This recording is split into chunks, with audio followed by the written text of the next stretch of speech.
Órale! Bienvenidos and welcome to the Familia FFP podcast. I'm your host, Jorge Martin. We are live on YouTube, on Twitter, on Facebook. Estamos en vivo. We are here. It's time for Los Peekups, everybody. It is time for Los Peekups. It's right now. It's counting down the time until everybody's going to be ready to pick up their players and get somebody to help them get to the playoffs. It's week 13. There are just 2 more weeks left in most fantasy regular seasons, familia. So let's get ready. But first off, please make sure you give a like and subscribe to us on YouTube. Por favor, se lo merecemos. Everybody, also, if you've got questions, si tienen preguntas en español, pónganlo aquí en el chat. Se lo agradecemos y vamos a dar las dudas para ustedes y de veras sí. Vamos a dar las respuestas. Ojalá les podamos ayudar a ganar en sus equipos. So everybody, familia, it is time to get into Los Peekups. Here we are.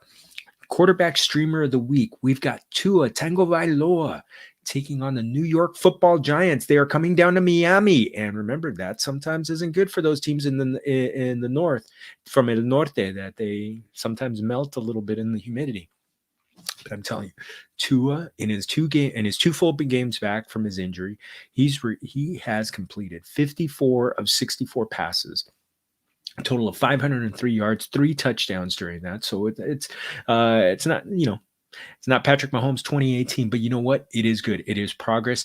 Tua has been playing well. The Dolphins are winning 4 straight games.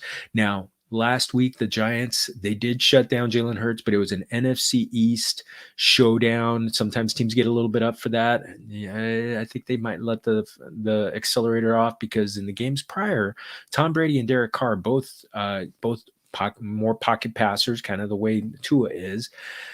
They had big games against the Giants. So just one question, una pregunta, un por favorcito to the Miami offensive line. Please keep Tua clean, por favor. Please keep him clean and you'll win. Another one to keep in mind, Taysom Hill taking on the Dallas Cowboys. Now the Cowboys, remember, they are just dealing with some major COVID issues right now. So it's not a lot of fun for them. And, we're looking at Taysom Hill. He has not been named the starter officially yet. So, but it really sounds like it's trending in that direction when he's healthy. He's getting over that foot injury. It's a Thursday game. He's only rostered in 5% of leagues, familia. I think that number needs to jump up, especially in Superflex leagues. He needs to get rostered. And let's also remember last year, he had that 4-game stretch where 3 of those games, he went past 10 carries in those games, and he passed for at least 232 yards in all but one of those games. The one game he didn't was that crazy game against Denver where all of the quarterbacks were out with COVID and they had to get a guy off the practice squad. So familia. And in those 8 games, Taysom Hill in those 4 games, Taysom Hill got 8 touchdowns combined between rushing and passing. So vamonos. Running backs, 2 guys that you're going to empty your FAAB. Pon todo el FAAB on these guys. So I'm telling you, you need to get now I'm kind of stretching things a little bit on this first one because I always put the 50% line of demarcation in Yahoo Fantasy leagues for players to make this list. They have to be available in at least 50% of leagues. Well, Alexander Mattison. My name is Alexander Mattison. I know I'm never gonna get sick of those Hamilton puns. Madison is coming into is rostered in 51% of leagues. So and you're looking at a guy, he's taking over the carries, and we got a preview of this week 5. I'm telling you, he had a big game starting in place of Dalvin Cook. He got over 100 yards and 40 yards receiving. So I think it was 165 yards total. Got 7 receptions on their big PPR day. So familia, Detroit, They're allowing 111.6 rushing yards per game. Te lo digo. This is time to go grab Alexander Mattison. Empty out the FAAB for him. Another guy to spend up some FAAB, Jamaal Williams. On the other side, he's going to be on the other side of the other sideline. He's rostered in 39% of leagues, going up against Minnesota. Now, Minnesota is the 22 running back defense, and they're giving up over 101.9 rushing yards a game. It's a great matchup. DeAndre Swift is likely going to miss some time. Another shoulder injury. First one, Dalvin Cook. Now DeAndre Swift is dealing with one himself. He's got an AC sprain, so it's looking like Jamaal Williams is a guy to pick up. Another one, Boston Scott, familia. Miles Sanders got hurt in the last game, and Scott ended up with 15 carries for 64 yards and a touchdown. So the Eagles like to share the carries, so please be aware of that. And Jalen Hurts steals plenty of touches from them, but when you're looking at Boston Scott, you're also looking at who they're playing, the New York Jets. And they are averaging 176 total yards allowed to the running back position. So, familia. And Boston Scott does catch some balls. So, familia, this is potentially a big hit game for him. And he's only in 19% of leagues. Vamonos. Last one, he's a 0%er. I'm going in the wrong way, but I think his numbers are going to go up significantly now. Amir Abdullah. Now, he is playing against bye week. But yeah, on his team is on a bye. So the Carolina Panthers. Now, there's a big thing that to keep in mind. Christian McCaffrey out for the season. So you'd think that Chuba Hubbard was gonna eat up all the carries last week. Well, Abdullah ran 50% of the routes. Chuba Hubbard did nothing. He got 4 targets. I'm thinking, I don't know if he takes the entire load. I think it's going to be a little bit of a timeshare, but I think that Abdullah is going to get a little bit of a J.D. McKissick, Naheem Hines type of role that could see, getting a little work in the passing game as well as a few rushes. So all you Antonio Gibson owners, I know did not like J.D. McKissick stealing that touchdown. So you know how that could go, but Abdullah could be that guy. A couple of receivers to keep in mind. To poner en la mira, familia. You've got Jefferson Jr.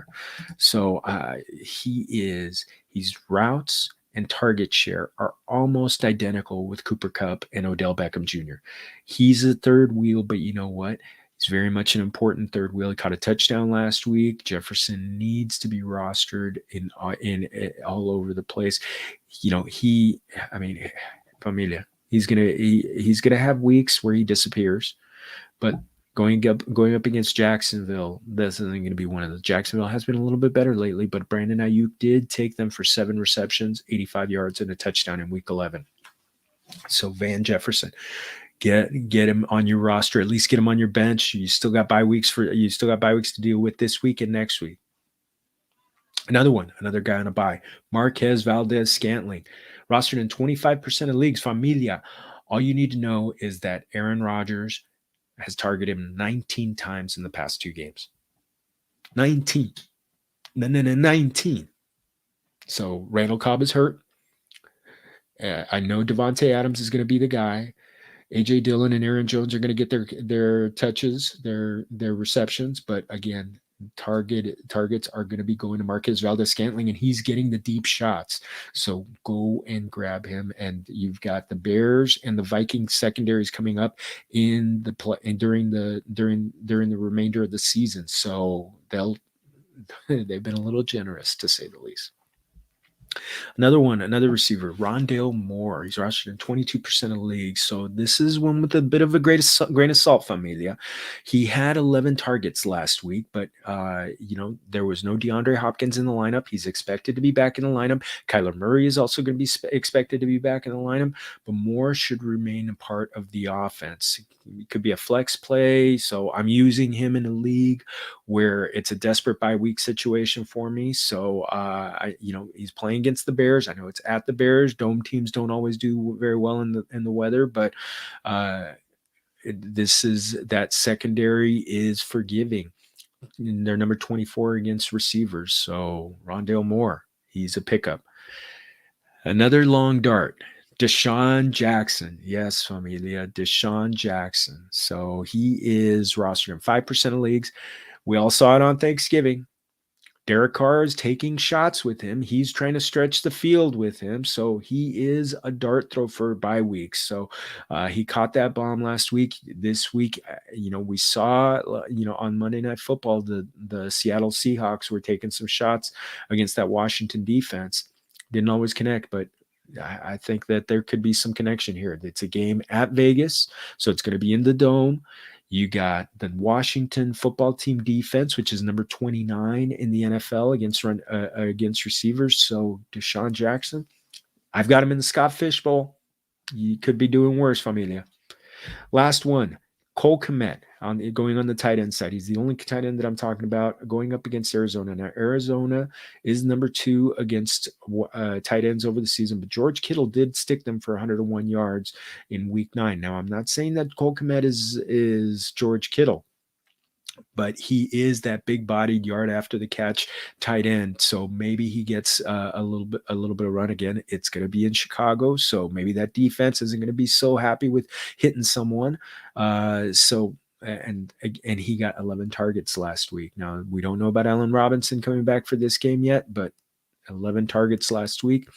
He's also had 20 targets in a 3-game stretch before the bye. So I'm telling you that Cole Kmet is a guy to grab up.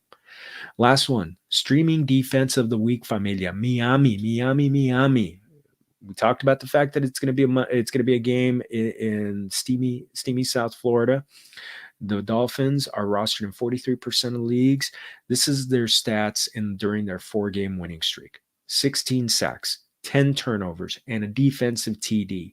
This is one of the hottest units in the league. The Giants have a porous offensive line. Ay, Dios mío, they just do not have a lot of good options when it comes to the offensive line. And so the Dolphins could be in that backfield all day long, going after Daniel Jones, or I know there was some injury scare with him, so we'll see. So again, for the Giants offensive line, light veladora for them. Familia, eso es todo for our show. Oh, wait a second. We got a question. Would I trade Saquon Barkley and Michael Gallup for Austin Eckler? Definitely not in Dynasty, but for redraft, I think I would. Eckler has a good. Eckler has a pretty good